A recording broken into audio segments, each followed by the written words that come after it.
Sipag ng pinsan nyo, Junel, Polo. Humihingi agad na increase eh. Di ba?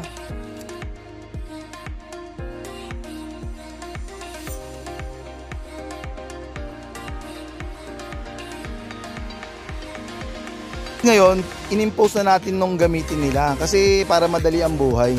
Hello Ramon. Oh, yun oh. Oh, sumagot ka nga Ramon, sagot ka. Mang Ramon, ano lang ginagawa mo? Dito na karne, yung Rhode Island. Huwag mo na munang katayin yun, maliliit eh. Ito yung asin eh. Tama no? Asin to sa Tagalog ata. Ito yung laki ng paan.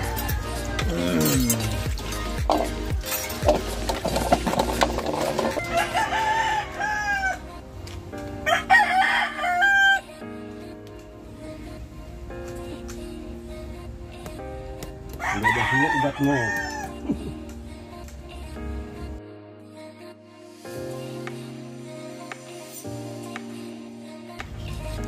Tapos nagpapakulo na si Mang Ramon ang tubig. Nakapagpakulo na ba kayo? Hindi pa. Yun na lang sa kanya. Si ano pag ano tong luto dito? Tinola?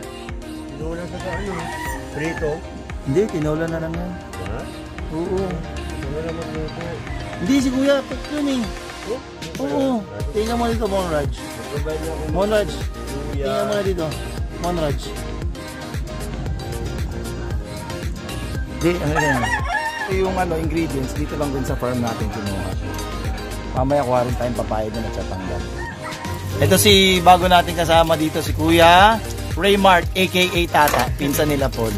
Siya yung bagong jowa ni Mang Ramon.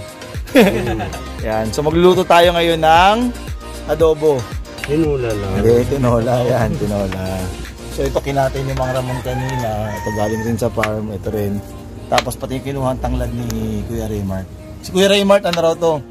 Cook daw to sa hotel eh. You know? Ang luto ni Tata.